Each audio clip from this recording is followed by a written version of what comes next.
Hello, I'm Stephen Hough, and I'm sitting here in the wonderful Sydney Opera House, all ready to play Mendelssohn First Piano Concerto from the 4th to the 7th of June with Sir Donald Runnicles and the Sydney Symphony. We'd love it if you came along, if you have a free evening, so hope to see you very soon. How would I describe the Mendelssohn First Piano Concerto? Well, it's the shortest piano concerto, pretty much. Maybe the Liszt number 1 is a little shorter, but it's around 20 minutes. And it has a tremendous range because we start with real turbulence, this G minor. It's very, it's not angry, but it's full of passion and spirit and fire. And then we end, of course, with a bottle of champagne in the last movement, with all of this wonderful sparkling texture, with one of Mendelssohn's most jovial tunes and with lots of virtuosity. So within that 20 minutes, we have actually a lot of variety. In the middle of all of that, the most beautiful song without words. Mendelssohn wrote fantastic tunes, and this is one of his best. I'd like the heart to race a little bit. Mine certainly is when I'm playing it.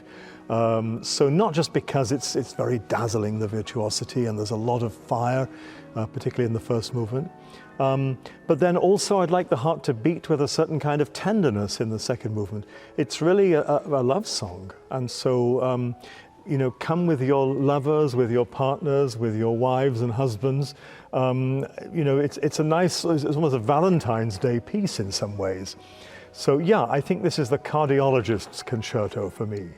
Donald and I have played together a few times, and it's always a great joy to play with Donald. He's one of the most creative conductors. It's not just about, of course, things being together or sorting out the piece. It's about creating something special every night, and that's rare, and it's certainly true with Donald wielding the baton, of course, in his left hand. If you say something is fiery, well, you can make of it what you will, but I think this is a marking that's very common in Mendelssohn, con fuoco. And I think it just means with energy, but more, not just energy, but a kind of energy that singes. You know, one wants to feel slightly burned with it. So there's an excitement, maybe that there's an element of danger about that. I mean, we know that fire is one of the most destructive things on the planet. So not that we want to be destroyed in this concerto, but I think we do want that sense of being on the edge. And I think certainly you have that. I feel on the edge. I hope that I don't slip off the edge of the keys. I want to stay on that keyboard playing this piece, but yeah, I think that's another element that's very important in Mendelssohn. People have this idea, and of course it is there, of the Midsummer Night's Dream Mendelssohn, you know, the very light, quiet, sort of fairy-like textures, and that is there, and it's there in this piece too. But I think people forget that there's tremendous passion in Mendelssohn.